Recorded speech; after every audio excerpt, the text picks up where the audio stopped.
We continue to follow breaking news for you this midday. Americans Paul Whelan and Wall Street Journal reporter Evan Gershkovich are on their way home, freed from Russian jail in the largest prisoner swap since the Cold War.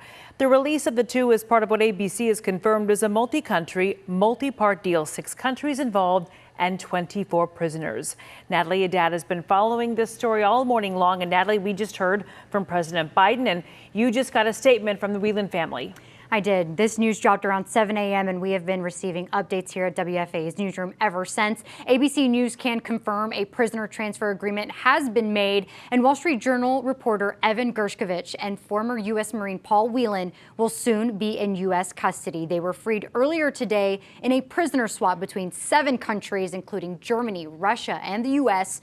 Gershkovich and Whelan have been jailed in Russia for several years. They and the U.S. have denied allegations against them. We are hearing from Whelan's family now. A statement just into our newsroom in the last few moments. The 4-page statement says, in part, Paul was held hostage for 2,043 days. His case was that of an American in peril held by the Russian Federation as part of their blighted initiative to use humans as pawns to extract concessions. It went on to say, our family is grateful that members of Congress from both sides of the aisle expressed concern for Paul as an American, regardless of politics. Whelan's family went on to thank the Biden administration, persistent media attention, and people on the local, state, national, and international level who advocated for Whelan. We also did just hear from President Biden about bringing Gershkovich, Whelan, and 2 other Americans home.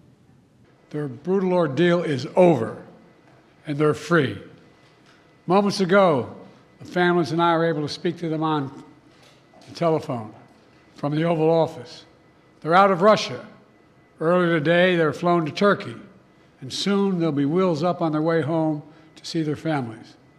This is an incredible relief for all the family members gathered here. It's a relief to the friends and colleagues all across the country who've been praying for this day for a long time.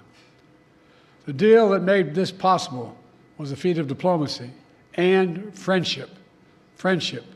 Multiple countries helped get this done. He went on to thank those countries that helped in the negotiation process, such as Germany, Poland, Slovenia, Norway, Turkey. Gershkovich was arrested in March of last year, was charged rather, and indicted last year while on a reporting assignment in Russia. He was accused of spying on Russia for the CIA. Gershkovich was convicted last month, and sentenced to 16 years in a high-security penal colony. It was the first time since the Cold War that Russia had put a U.S. reporter on trial for espionage. That was his charge. The Biden administration has said Gershkovich was targeted for being a journalist and an American. Whelan was arrested in 2018 in Russia, also charged with espionage. He was convicted in 2020 and sentenced to 16 years in prison as well. Now, at the time the former Marine was arrested, he worked for an international automotive parts manufacturer based in Michigan and claimed to be visiting a friend in Russia. Both the former Trump administration and current Biden administration have called for Whelan's release ever since. Now, we are working to find out when Gershkovich and Whelan will arrive in the U.S., as well as where they will land. Historically, Russian prisoners such as Trevor Reed and Brittany Griner, they've landed in San Antonio. We are working with our sister station there.